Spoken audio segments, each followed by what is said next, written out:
Okey. Seterusnya, saya akan memperkenalkan ahli-ahli kumpulan saya. Nama saya Nur Najihah Binti Jamal Ramli. Nisha? Hello? Nisha, Nisha okey ke tu? perkenalkan diri. Line dia slow. Okey. Nisha Ahta binti Abdul Basit, Nur Fasha Syahidah binti Nur Wahdi dan Nurul Nadiha binti Zaidi.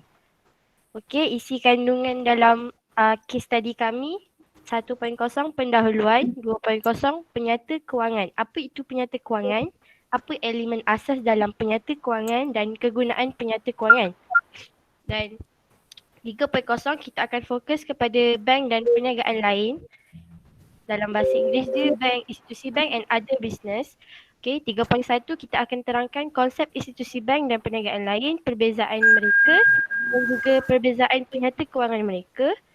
Yang ke 4.0 bank konvensional dan Islam. Kita akan fokus kepada dua perkara ini iaitu konsep dan operasi bank konvensional dan Islam, produk perbankan Islam dan perbezaan penyata kewangan antara bank Islam dan konvensional.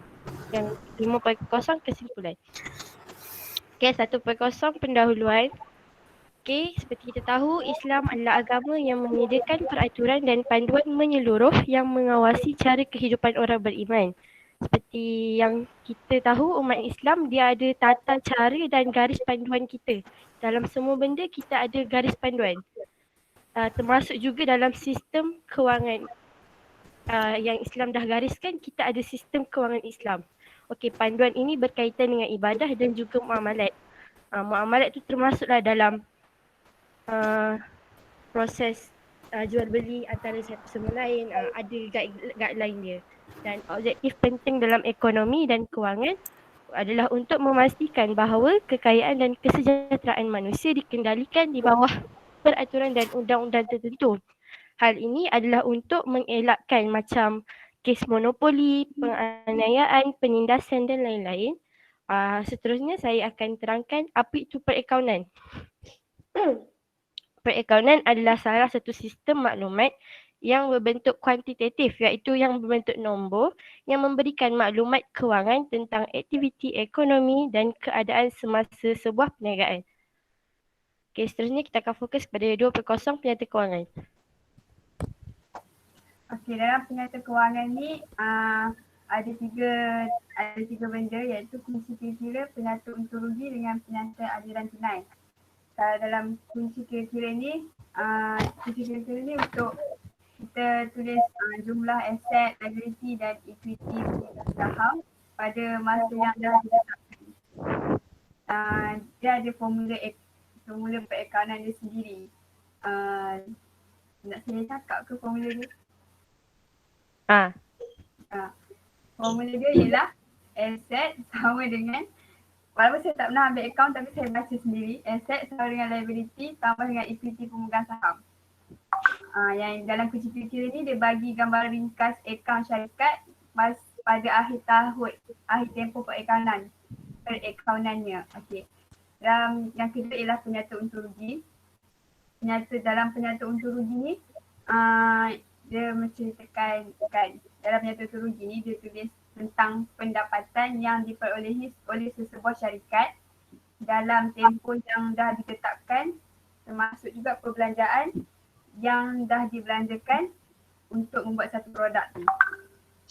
Lepas tu yang ketiga ialah penyata aliran tunai. Dalam penyata aliran tunai ni ada tentang dalam penyata aliran tunai ni dia menceritakan tentang aliran kemasukan dan keluaran tunai dalam satu tempoh yang dah dinyatakan dalam penyata ni. Lepas tu dalam penyata ni juga dia tunjuk tentang kenaikan dan penurunan jumlah bersih tunai yang ada untuk satu tempoh perakaunan. Kalau bagi penyata kewangan Islamic Bank, perbankan Islam, dia cuma cerita tentang ditunjukkan jumlah pendapatan dan perbelanjaan yang dikongsi oleh bank dan pendeposit serta yang menjadi hak mutlak bank. Itu saja. Dah. Okey, seterusnya penyata perubahan dalam equity. Dalam bahasa Inggeris dia statement of changes in equity. Okey, statement ni dia menunjukkan penyata yang menunjukkan modal yang diterbitkan dan result yang boleh diagihkan kepada pemilik syarikat induk. Contoh maksud dia kat sini, equity maksud dia jumlah atau modal pelaburan yang disumbangkan dalam syarikat oleh pemilik syarikat itu sendiri. Kiranya dalam statement of changes in equity ni lebih berkaitan kepada saham, stok dan formula equity pemilik adalah asset tolak liability. Seterusnya nota penyata kewangan. Dalam bahasa Inggeris dia note to the financial statement. Nota dalam penyata kewangan ni adalah catatan pada penyata kewangan yang mendedahkan andaian terperinci yang dibuat oleh accountant semasa menyediakan syarikat. Penyata pendapatan, kunci kira-kira, penyata perubahan kedudukan kewangan ataupun penyata pendapatan tertahan. Benda ni penting untuk kita faham. Kiranya macam guideline kita untuk kita faham penyata kewangan yang lain. Okey, saya akan bagi contoh. Ini adalah kunci kira-kira dalam bahasa Inggeris dia balance sheet yang mana akan ceritakan apa itu aset, bukan apa itu aset lah.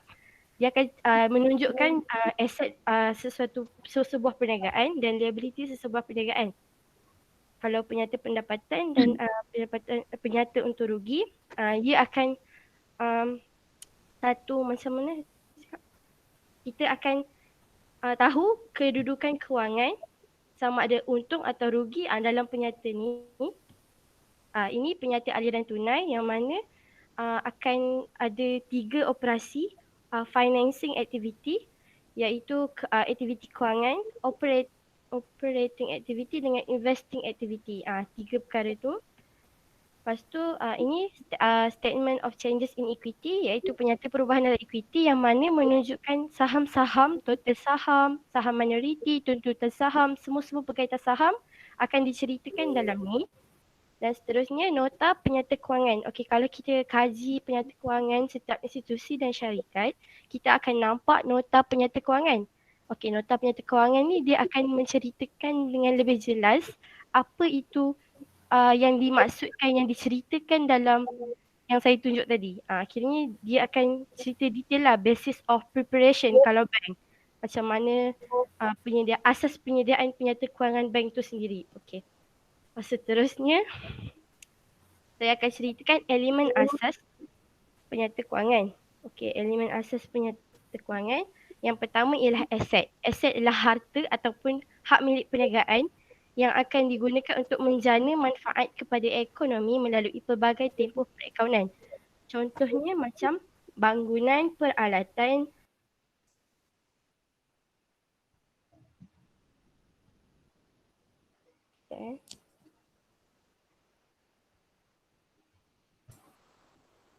contohnya macam bangunan, peralatan, pembuatan, wang tunai, akaun belum terima dan tanah. Contoh aset semasa ialah aset yang boleh ditukarkan kepada wang tunai dalam masa yang sekejap, dan kalau aset tetap ialah barang yang kita guna ataupun peralatan yang kita guna dalam jangka masa yang lama, yang mana barang tu adalah untuk memudahkan proses perniagaan ataupun berjalan lancar. Contoh aset semasa macam wang tunai, semua tu.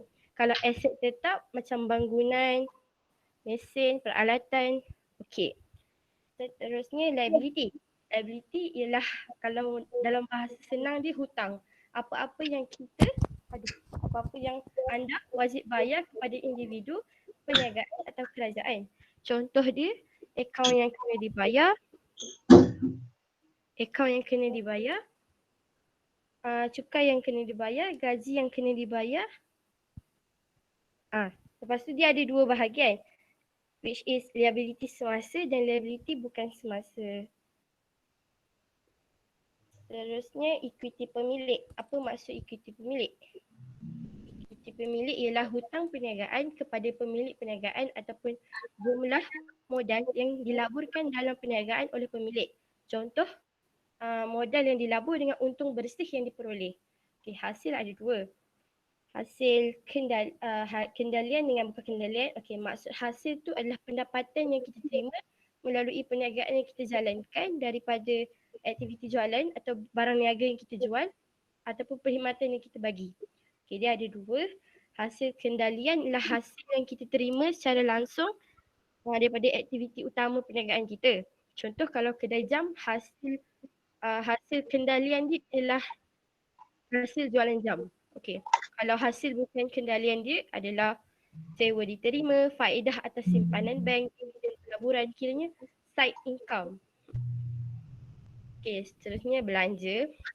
Belanja adalah wang yang dibayar atau yang akan dibayar oleh sesebuah perniagaan ataupun kos perkhidmatan atau barang yang digunakan untuk mendapatkan hasil. Kiranya belanja ni kalau dalam kunci kira-kira apa-apa yang kita senaraikan kemudian, belanja ni merupakan apa yang kita guna untuk melancarkan proses perniagaan kita. Okey, contoh sewa kedai, gaji pekerja, promosi, insurans, alat tulis dan belanja faedah pinjaman bank. Okey, dia ada dua, belanja kendalian dan bukan kendalian. Kalau belanja kendalian, contoh yang benda tu dia terlibat secara langsung, which is sewa kedai, insurans, promosi, benda-benda tu penting untuk sebuah perniagaan. Tapi kalau belanja bukan kendalian, contohnya kerugian jualan aset bukan semasa, rugi daripada risiko banjir ataupun kerosakan dan sebagainya. Okay, seterusnya kegunaan penyata kewangan. Okey, untuk pelabur, pembekal atau pemiutang dengan individu dan institusi. Okey, kalau untuk pelabur, supaya pelabur ni sebelum dia nak tahu dia nak invest dekat syarikat mana, dia nak melabur dekat syarikat mana, dia perlu tengok dulu penyata kewangan. Sebab tu orang akan check macam bila kita tengok penyata kewangan, kita tengok dia punya kedudukan kewangan sama ada untung atau rugi. Kalau sudah untung, kita akan lebih berminat dan cenderung untuk melabur dekat situ. Sebab tu orang akan tengok penyata kewangan. Dan itu adalah kegunaan penyata kewangan bagi pelabur.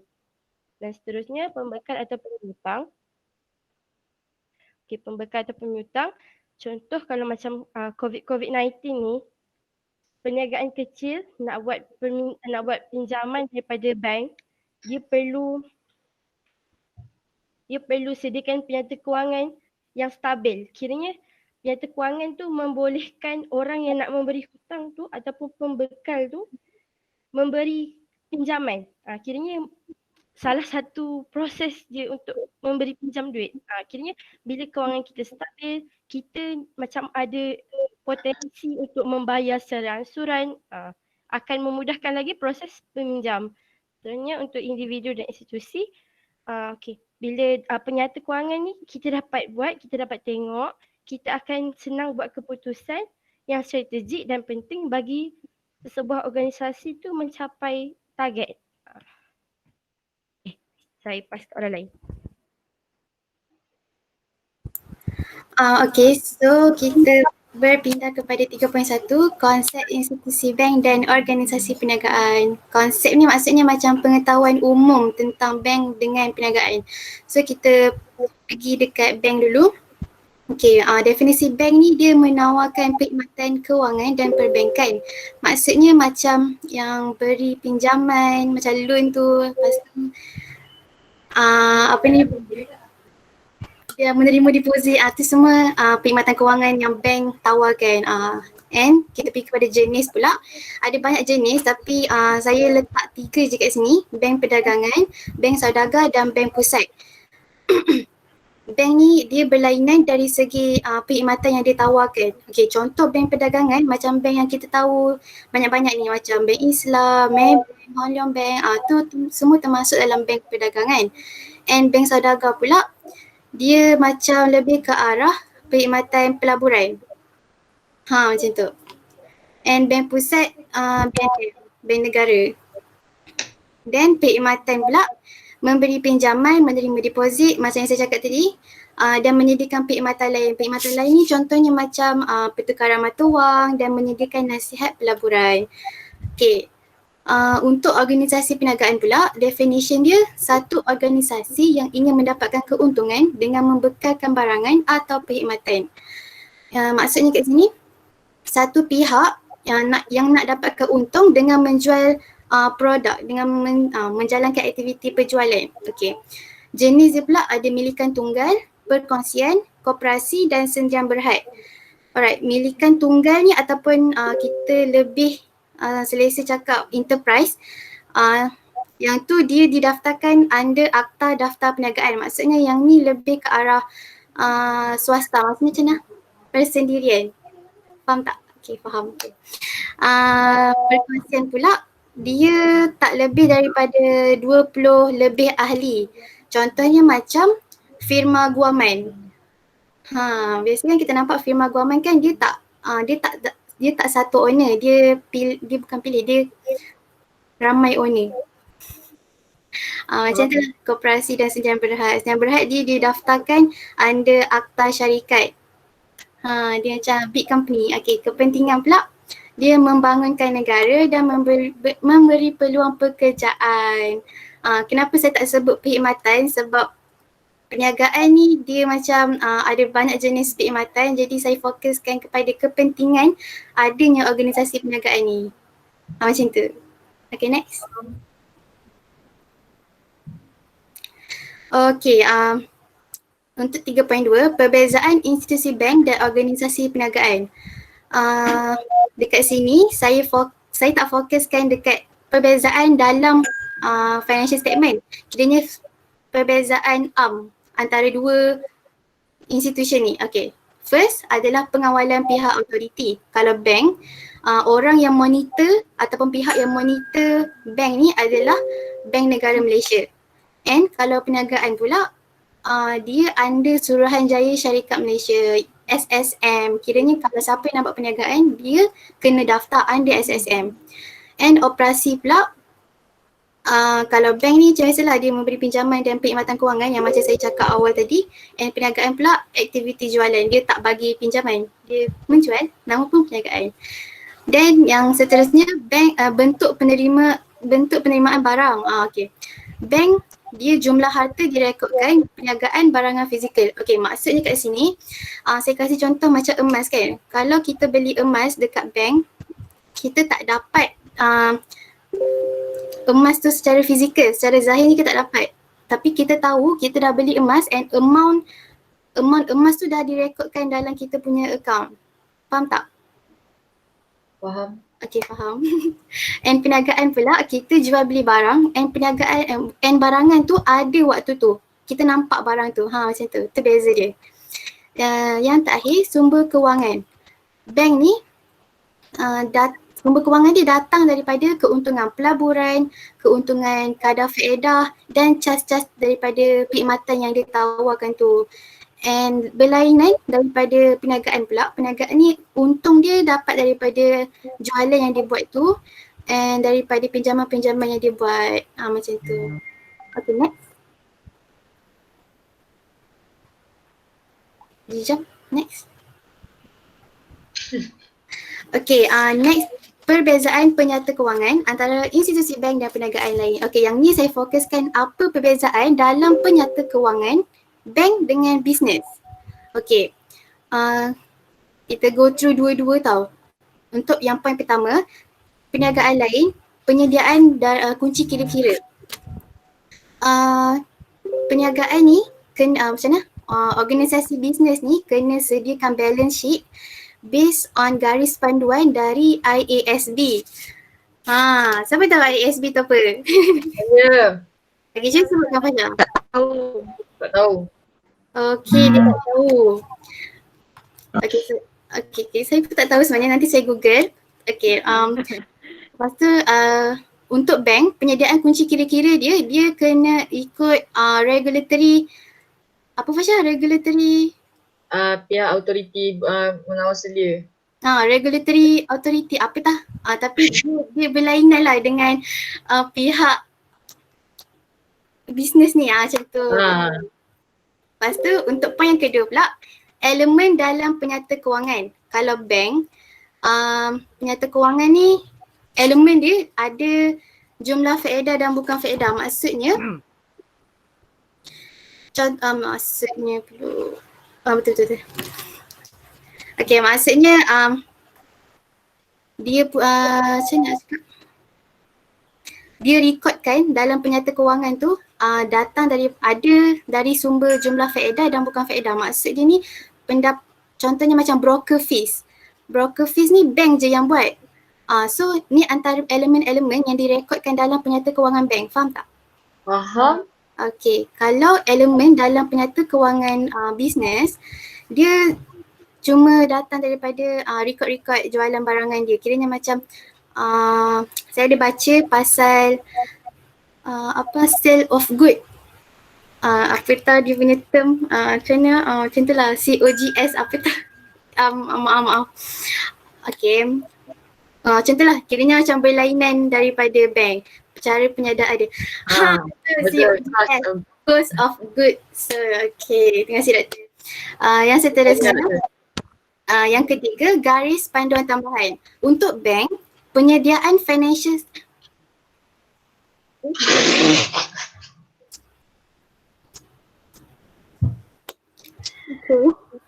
Tak apa.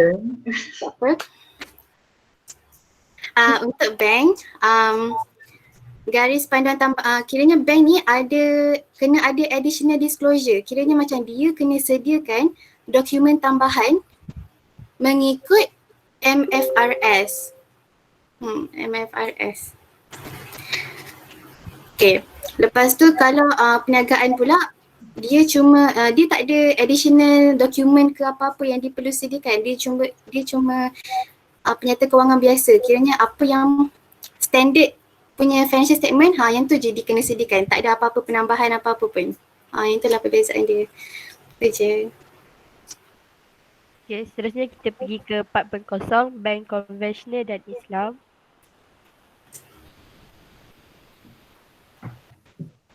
Okey, kat sini nak cerita perbezaan bank konvensional dengan bank Islam. Dan dari segi dia ada dua jenis konsep dengan operasi.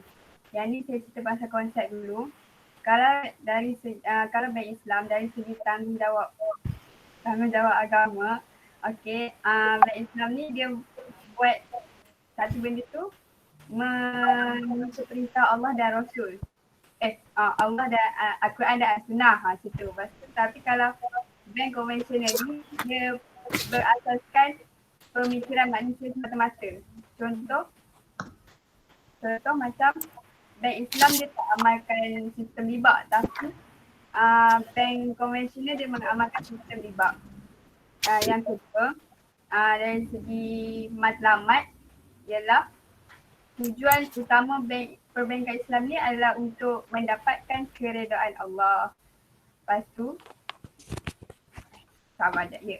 Lepas tu, setiap urus niaga yang dijalankan akan mengikut kehendak Islam. Tapi, jangan salah faham sebab tak adalah bank Islam ni tak adalah sampai tak nak untung. Untung tu dia nak juga, tapi untung tu dituntut supaya dapat menyumbangkan manfaat yang besar kepada masyarakat. Tapi kena ikut cara Islam macam tu. Beza pula dengan bank konvensional, matlamat dia hanya mencari keredaan manusia semata-mata. Jadi dia tak seiring dengan Allah, dengan Al-Quran semua tu, dan dia akan membawa kepada kebinasaan dan kerosakan kehidupan seseorang tu. Yang ketiga ialah sumber rujukan. Semua orang tahu apa-apa pun tentang institusi kewangan Islam mesti rujuk kepada Al-Quran dan Al-Sunnah. Tapi berbeza dengan bank konvensional, dia menggunakan akal dan pengalaman seseorang tu. Next. Okay, dari segi operasi ni pula, dalam bank Islam, pemantauan, urusan perbankan Islam dipantau oleh Majlis Jawatan Kuasa Penasihat Syariah dan Audit Syariah. Diorang ni bertanggungjawab untuk memastikan bank tu patuh kepada syariah Islam, hukum syariah Islam. Kalau bank konvensional, dia tak ada pemantauan dari segi syarak. Okey, yang kedua ialah lebihan adalah untung dan bukannya riba. Kalau bank Islam, dia mendapat untung daripada kontrak jual beli dan perkongsian untung rugi. Maksudnya dia beroleh untung tu dengan cara yang betul mengikut syarak. Tapi kalau yang bank konvensional dia mengambil keuntungan dengan pelbagai cara tanpa mengira halal dan haram. Lepas tu yang ketiga ialah tindakan bayar lambat. Kalau bank Islam dia cas yang dikenakan berdasarkan kos sebenar ataupun 1% sebagaimana yang dah digariskan oleh bank negara. Tapi kalau bank konvensional dia tak berdasarkan kos sebenar, malah digariskan macam yang korang cakap, macam yang korang tahu interest pula. Pinjam RM5 tapi kena bayar RM50. Macam tu. Contoh dia situ. Okay, dah.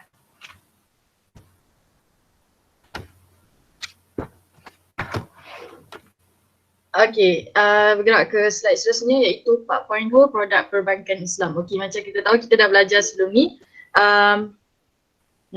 Kita dah belajar sebelum ni kontrak-kontrak yang dalam Islam kan. Okay, contoh kontrak jual beli, kontrak sewaan, kontrak pembinaan, kontrak pinjaman dan lain-lain lah. Okay.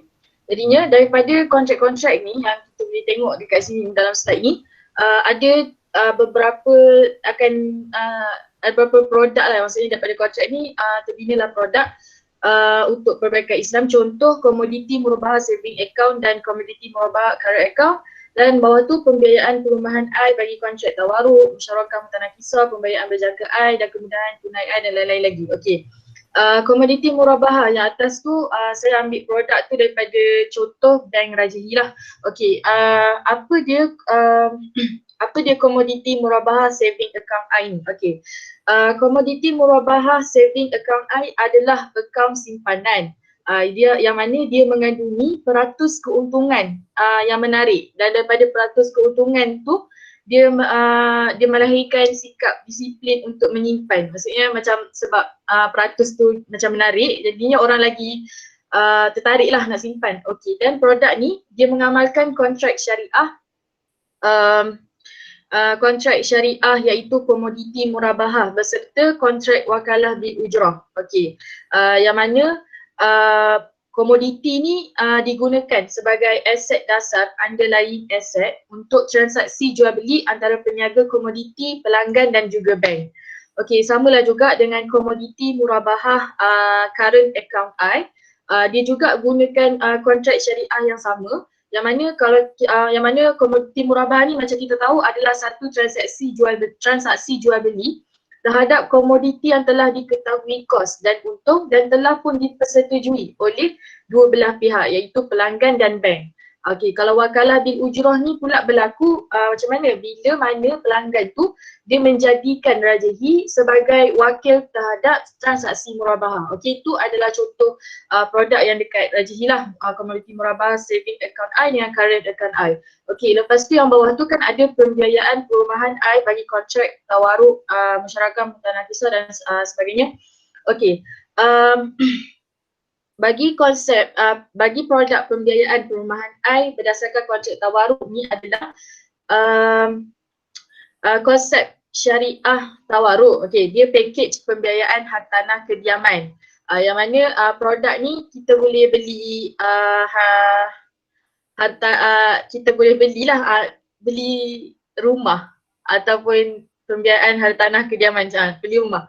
Okey, dan bawah konsep syariah tawaruk tu bank akan akan beli komoditi ataupun benda tu daripada broker A pada harga belian bank. Okey, lepas tu bank tu pula akan jual komoditi tu kepada klien pada harga bank lah. Lepas tu klien pun akan beli bank tu, klien tu akan melantik bank tu sebagai ejen untuk dijual komoditi tu kepada broker B. Lepas tu bank pun akan jadilah klien dan akan menjual komoditi tu kepada broker B. Okey, tu sedikit sebanyak pasal pasal produk perbankan Islam dekat Affin Bank. Okey, yang kedua tu Affin Bank. Okey, seterusnya sejam. Okey, sekarang kita masuk kepada perbezaan penyata kewangan antara perbankan Islam dan perbankan konvensional. Okey, saya ambil contoh penyata kewangan daripada Hong Leong Bank dan Bank Islam Malaysia Berhad. Okey. Daripada apa yang saya tengok dekat penyata kewangan diorang, ada berbeza dari ni dekat financial statement. Okey, macam Nisha cakap tadi kan ada 3 benda kan. Financial statement, income statement dengan cash flow statement. Okey, ni daripada apa tu depan? Financial statement. Okey, ni daripada financial statement. Okey, ni daripada financial statement. Okey,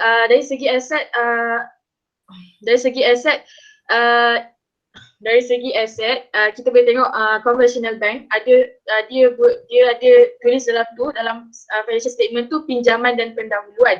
Tapi untuk Islamic Bank dia tulis pembiayaan dan pendahuluan. Okey, sebab apa? Sebabnya Islamic Bank ni dia gunakan kontrak dagangan instead of loans. Faham tak? Dia tak buat loan ni sebabnya charging interest ataupun bunga, bukan faedah, meletakkan faedah pada loan tu tidak dibenarkan dalam Islam kan. Okey. Tapi untuk kalau untuk kita kaut keuntungan dalam trading boleh. Okey, contoh Islamic Bank ni dia tak bagi housing loans.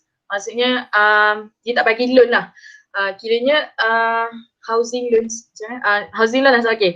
Lepas tu bank tu pula jadinya macam mana bank tu buat? Jadi bank dia akan beli rumah tu dan jual kepada customer tu dengan harga bank lah, seperti murabahah lah. Ataupun bank tu akan bagi pinjam rumah tu, buat pinjaman kepada customer tu untuk rumah tu over the maksudnya dan orang tu akan bayar berperingkat ataupun boleh bayar dekat jaga rumah. Ya? Ada apa ke? Tak ada. Okey, tak ada. Okey, lepas tu kedua dari segi liabilities ataupun tanggungan ataupun hutang. Okey, dari segi liabilities untuk conventional bank ada tanggungan derivatif. Lepas tu untuk Bank Islam derivatif Islamic apa tu? Derivatif Islamic instrumen kewangan. Okey. Maksudnya sini kalau kita tengok dekat financial statement tu dia ada beza lah. Kalau Bank Islam dia ada pasal kalau liabilities ni ada tulis pasal suku, ada murabahah untuk Bank Islam lah. Kalau untuk bank konvensional dia tulis derivative others. Maksudnya macam tak ada lah benda-benda yang berkaitan dengan kontrak-kontrak Islam. Macam tu yang saya faham. Okey, seterusnya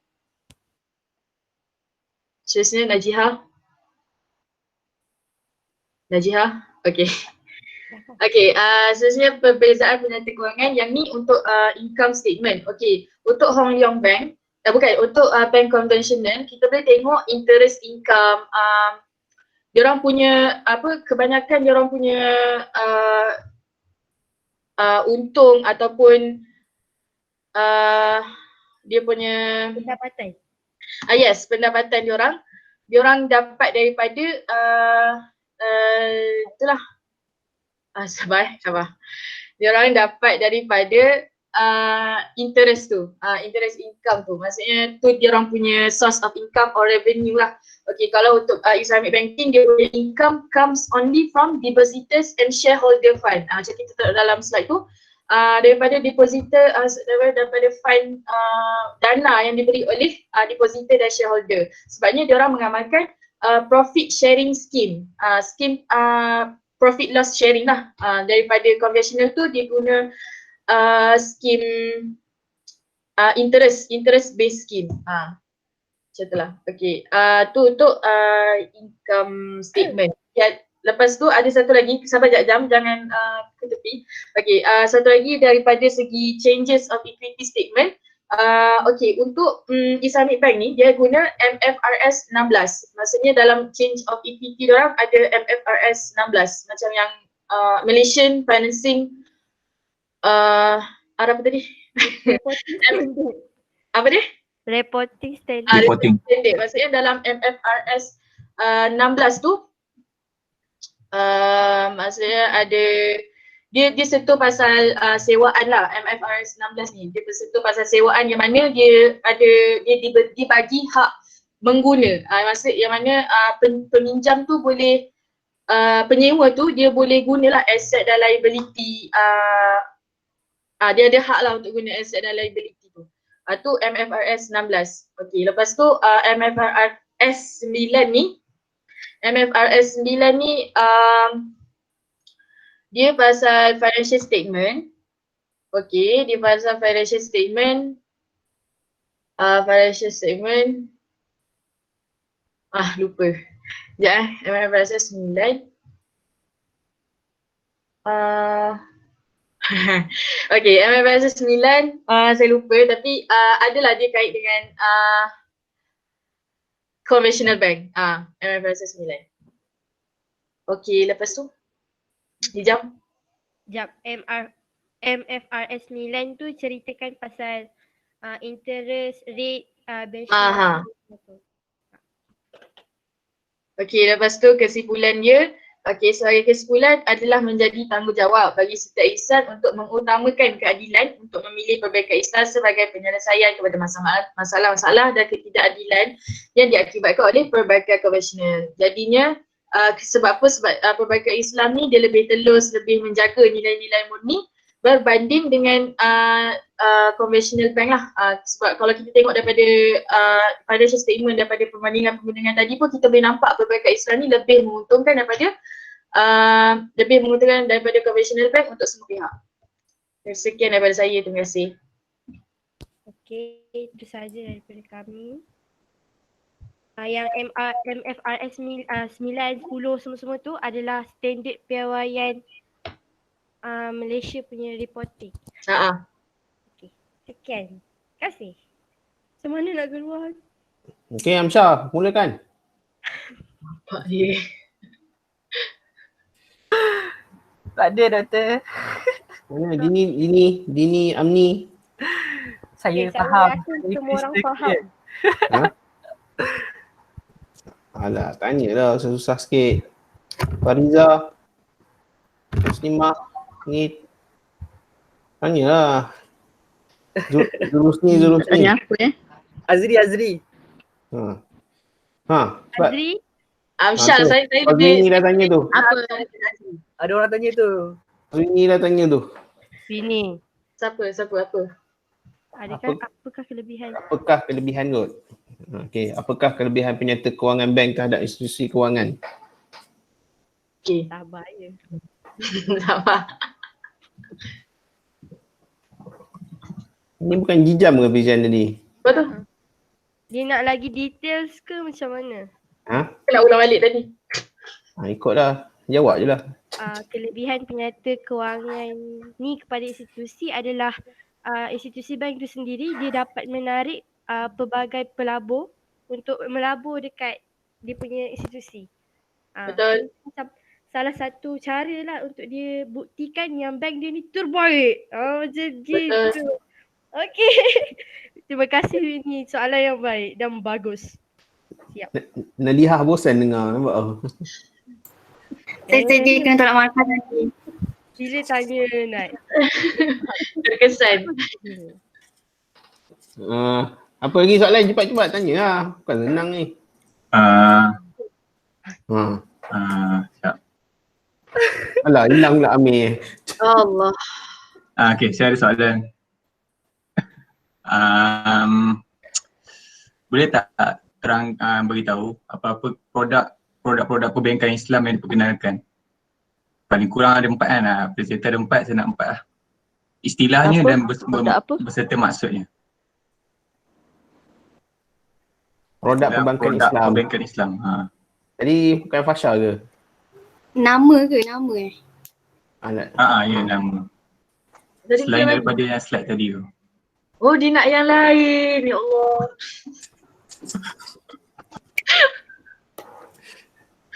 Okey, Macam New Zealand je.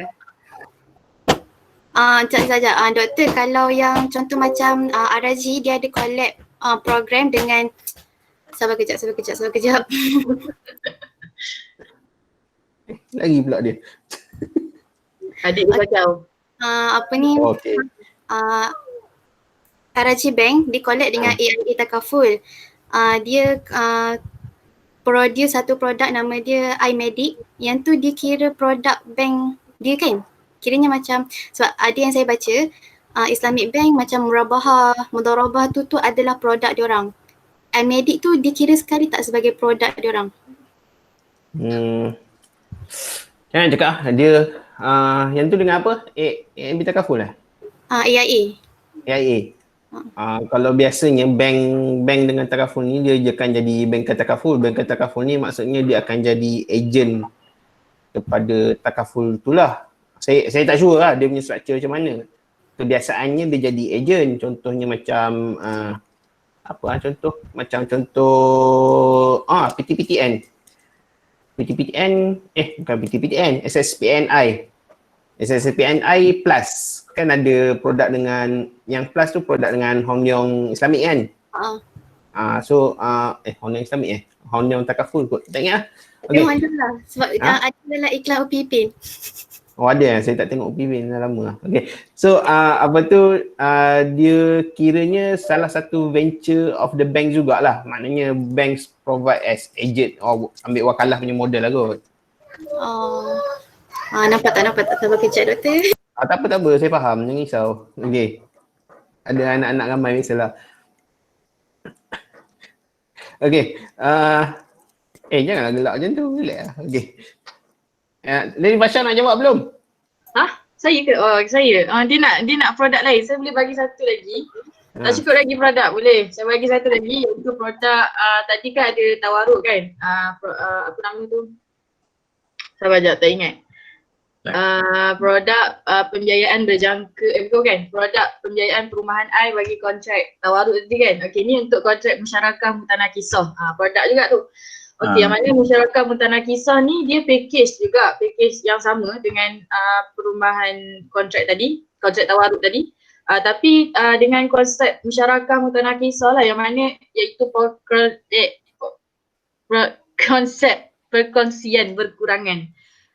Contoh dia syarikat mutanakisah ni kiranya perkongsian lah antara salah seorang rakan kongsi dia berjanji untuk membeli bahagian pemilikan rakan kongsi yang lain secara beransur-ansur sehinggalah boleh dapat hak pemilikan tu.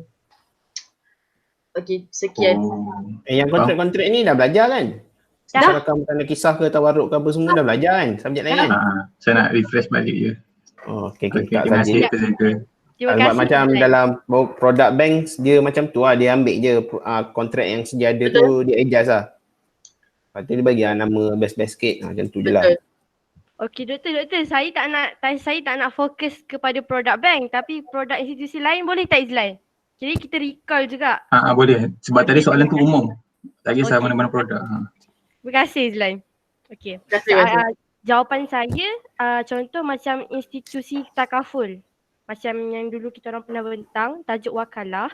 Takaful ni dia ada satu konsep perbankan Islam yang mana dia guna wakalah, iaitu wakalah bil ujrah. Dia wakilkan dengan ada upah sebagai bayaran dia.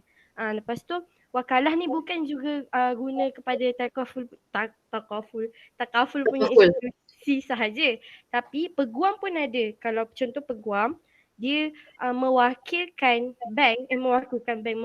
kita atas tujuan macam kita nak jual rumah. Tapi yang wakilkan kita adalah peguam. Dia wakilkan kita untuk berinteraksi dengan communicate dengan bank. Betul. Sekat ke tu? Wakalah peguam. Maksudnya kita akan upah peguam tu, kita akan upah atas dia punya wakalah. Wakalah bil ujrah. Terima kasih. Faham. Apa lagi nak tanya soalan? Megat. Sampai ke berapa ni doktor? Nak extend boleh je. Tak ada nak tanya lah. Hello. Okay. Tadi apa tu? Siapa yang present pasal types of financial statement tadi? Nisha ke Jijam? Saya dengan Nisha. Betul lah tu. Betul lah korang pecah dua kan. Okay. Sebab benda ni macam confusing sikit lah sebab dia berubah. So yang latest yang saya tahulah, dia sebab saya pun dah lama dah tinggalkan kan. Sebab yang dia dikenali sebagai apa tu, dia bagi 4 kan. So apa benda nama dia? Balance sheet tu dia panggil statement of financial position. Lepas tu income statement dia panggil sebagai statement of financial position. Statement of financial performance. Lebih kurang lah. Lepas tu dia ada statement of change in equity dengan statement of cash flow. Tu lah nama dia macam tu lah. Tu je lah. Sebab dulu dia panggil balance sheet, income statement, tapi dia tukar nama macam tu lah. Faham? Okay lah, tak pening kan? Tak. Lepas tu tadi Nadira cakap pasal bank pusat. Bank pusat tadi, Nadiha, sorry. Nadiha cakap bank pusat jadi apa tadi? BNM. Bank pusat, bank negara lah kan? Bank negara Nadiha cakap apa tadi? Bagi pinjaman. Yang mana? Yang mana? Slide tadi, tak ingat lah. Ada ke Nadiha cakap bagi pinjaman? Ni bukan attack tau, ni gurau je. Jangan stres pula. Itu saya sebut jenis bank je. Apa fungsi bank negara, bank pusat? Fungsi. Mengaudit. Ada. Dia macam macam mana, dia kan bank negara, so dia macam ketua segala operation. Macam tu lah. Yang mengawal dia. Jangan nervous, okay. Yang mengawal inflasi yang kemelesitan. Menyelaraskan. Okay, so kita boleh buka akaun tak kat bank negara? Boleh. Boleh tak buka akaun kat bank negara? Mana boleh. Amsyah kata boleh. Tanya Amsyah. Amsyah kata. Saya teka je. Nak pergi cucuk duit kat bank negara ke? Tak ada? ATM bank negara. Itu siapa tanya soalan nak buat murabahah dengan bank negara ke apa ke? Okay. So bank negara technically is a boleh Google lah, lender of last resort. Okay. Maknanya sebab bank kita tak boleh deal dengan bank negara lah. Tapi bank dia akan deal dengan bank negara lah. So macam tadi siapa Amsyah cakap bank akan buat supervision bla bla bla kan, audit dan benda semua kan. Tapi satu lagi fungsi bank negara, dia uruskan intrabank punya pinjaman. Lepas tu dia juga bank negara juga actually can boleh bagi pinjaman kepada banks. Betul. Sebab macam contoh dia nak increasekan liquidity ke apa kan, dia nak bagi pemudahkan, nak increase liquidity lah kan. So dia loosen lah the monetary punya, tak ingat lah nama dia. Okay, so fiscal dengan monetary policy. So dia loosen monetary policy, dia bagi pinjaman kepada banks. Okay. Satu lagi function sebenar bank negara adalah lender of last resort. Lender of last resort ni maksudnya katalah bank itu bermasalah sebab korang dah Google ke pasal fractional reserve system? Belum lah tu. Okay. Tak dengar lagi ayat itu kan. Okay. So technically bank ni katalah kalaulah berlaku tiba-tiba semua orang keluarkan duit daripada bank. Okay. Itu istilah dia bank run lah. Bank run tu maksud dia lari daripada bank. Bank run ada try lah Google bank run. Okay. So apa yang akan berlaku, confirm bank akan collapse. Sebab apa? Walaupun dia tulis kat situ dia ada let's say 800 juta. So technically duit yang dipegang hanyalah dalam 100 juta je, mungkin lebih kurang lah. Maknanya kalau semua orang keluarkan, memang dia akan collapse terus. So apa yang akan berlaku, dia central bank akan provide liquidity lah kepada bank ni. Pastikan dia ada 800 juta tu. Sebab bank sebenarnya ada 100 juta je. Faham ke ni? Tak apa, korang Google dulu istilah lender of last resort, bank run, apa lagi yang cakap pada itu? Fractional reserve system. Ni untuk fahami lah banking punya structure. Faham. Betul. Ha? Betul. Okey. Baik. Apa lagi Apa lagi nak tanya? Okey, satu lagi siapa yang present tadi? Perbezaan matlamat Bank Islam. Fasha Nisha. Nisha. Perbezaan matlamat Bank Islam dengan konvensional. Okey. Technically on paper betul lah yang Nisha present tu. Tapi realitinya realiti dia sama je. Sama Which is je. nak buat duit. Okay. Betul? So dia in a way sebab dia business kan. Business function is always to protect the shareholders interest lah. Betul. Shareholders tu maksudnya pemegang saham Faham. bank tu lah kan. So sebab tu contohnya kita ambil kes COVID ni lah. Contohnya yang paling menarik lah kot, paling real lah. Okay, walaupun Islamic banks ni terikat dengan value based VBI punya value. Google lagi VBI, value based intermediaries kot. Tak ingat apa fullnya. Okay, so VBI ni satu yang diperkenalkan bank negara lah. Dan bank Islam technically terikat lah dengan konsep VBI ni. Okay. So technically dalam kes krisis seperti COVID itu, sebab dia cakap value based kan, dan kita expect Islamic banks to behave as a again macam community banking, yang mana kalau orang susah dia perlu cari jalan untuk bantu orang tu. Betul tak? Sebab orang dalam kesusahan. So bila orang dalam kegembiraan, orang akan ingat lah jasa bank ketika kesusahan, macam tu lah kan. Tapi what happen is that they behave similarly with conventional kan. Kalau ingat balik masa awal-awal COVID tu, even bank Islam pun tak nak offer moratorium. Islamic banks lah, saya bukan cakap bank Islam, Islamic banks tak nak offer moratorium, dan moratorium tu datang daripada arahan kerajaan kan. Sedangkan sepatutnya Islamic bank sepatutnya sudi lah menerima kerugian sekejap. Betul? Sebab dia cakap dia Islamic bank yang mementingkan value whatever bla bla bla kan. Betul? Ni saya ajar teori dengan praktikal sekali sebab on teori memang kita nampak everything perfect kan. Tapi praktikal dia macam tu lah situasinya.